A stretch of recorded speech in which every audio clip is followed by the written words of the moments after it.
Vince McMahon is back in production at WrestleMania 39. Plus, we had NXT title changes and returns at Stand and Deliver.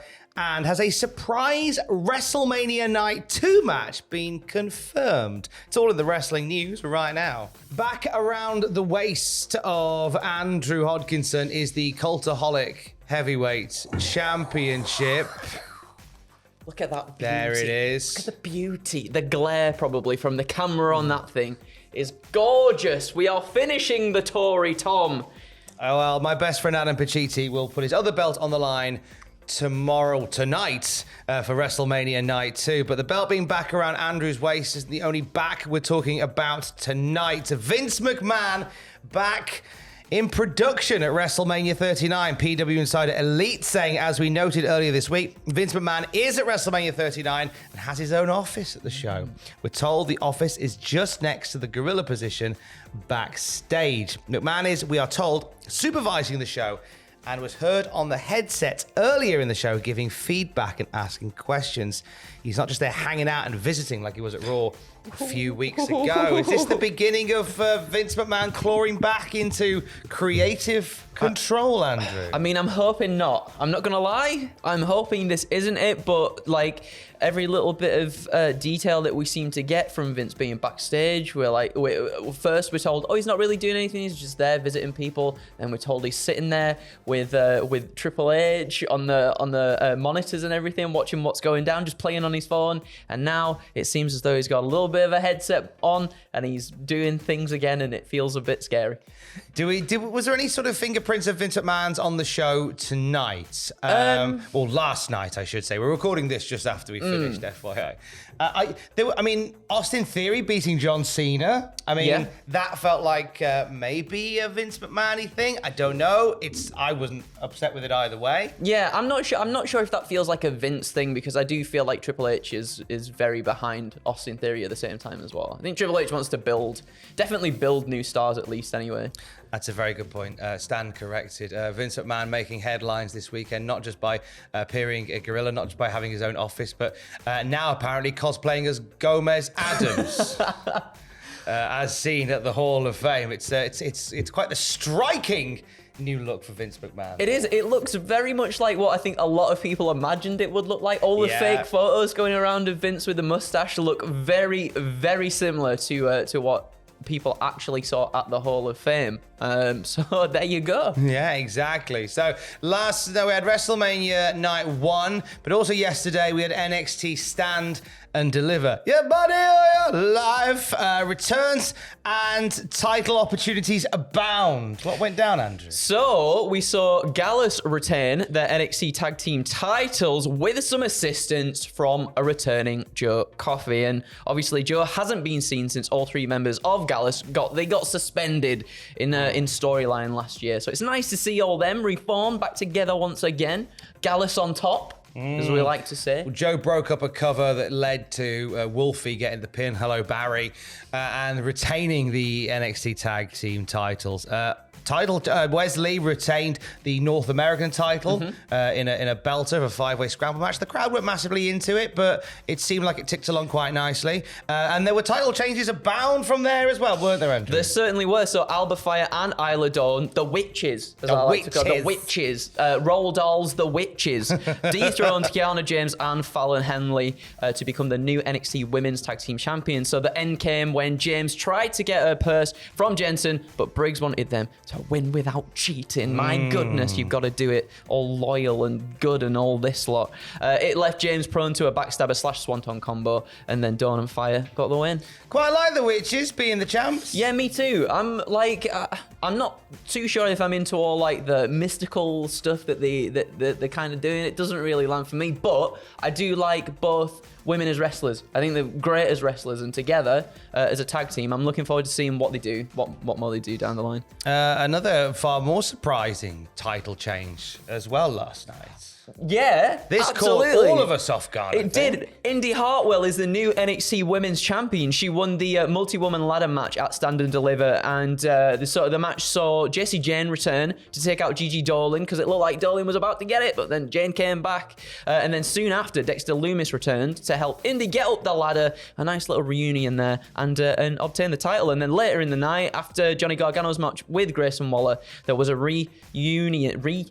That was a weird phrase. A reunion of the Way on top of the ramp without Austin Theory because he's a naughty boy, of course. Yeah, we saw Candice LeRae earlier in that match. Hold my baby, I'm going to beat this guy. Great moment from Candice LeRae. So to see her walking up the ramp along with Dexter Lumis and Johnny Gargano, and then to see the new NXT Women's Champion Indy Hartwell with them. Yeah. Wholesome. I was very surprised, as you were saying, surprised by this, because I think she's been taking quite a lot of losses on NXT. So I kind of like really badly kind of just put her out of the picture, really. I was like, no, I don't think she's going to do it or anything. Very happy for her, though, because she puts the work in every single time. And it was nice to see a reunion for the Way, too. And a great little rivalry that will continue between Jacy Jayne and Gigi Lynn off the back of that match as well, which will lead to good things for both of them. It all came down to our main event. Give them the good news, Andrew. Carmelo Hayes is the new NXT champion, and it ended when Hayes countered a military slam with a first 48 code breaker, followed by a top rope leg drop for the win. Braun Breaker probably going to be on Raw. Oh my goodness. I'm so happy for this. I think a lot of people have been behind Carmelo. I think people have been wanting this for a long time as well. I do think this, as I just said before, I think this sort of spells out that Braun's probably going to turn up either on Raw or SmackDown this coming week as well. Yeah, this feels like Carmelo Hayes always felt like the end of the road for Braun. For a long time, we've kind of gone, well, Melo's the next guy, obviously. And as you say, not only, as I say, this is Melo's time now, but also it probably means that Braun's on his way to the main roster now. I definitely think so. This is when Braun Breaker gets a call up, and all the best to everybody involved there. Yeah. Good. It was interesting when we Stand and Deliver.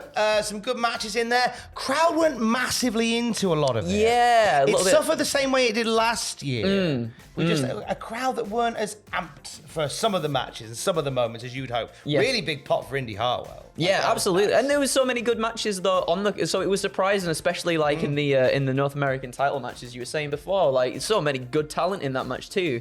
And all the high spots, all the flippy dippies, all the fast-paced stuff. You'd have thought they'd have been on their feet.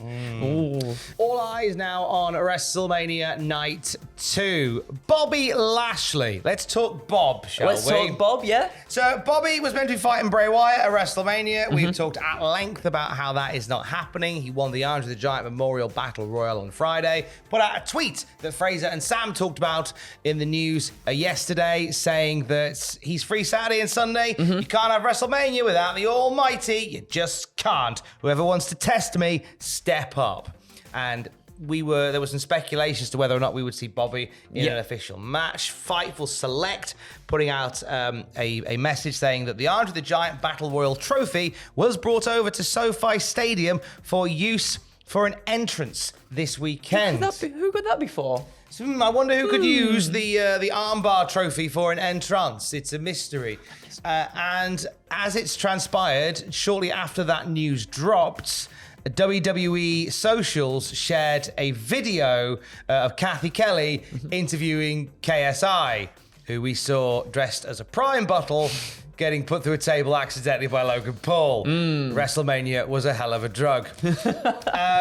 And KSI in this video was asked by Kathy Kelly, who as a WWE opponent would he like to face? And he very nervously, whilst laughing all the way through it, said Bobby Lashley. Yeah, he was umming and ahhing for a little while, sort of wondering, and then he did put Bobby Lashley's name out there. Whether that was like him maybe just thinking on the fly, or maybe if it is going to lead to something perhaps this evening, WrestleMania Night 2, remains to be seen. What do you think? I think we get KSI and Bobby Lashley tonight. Yeah. I think that's where we go.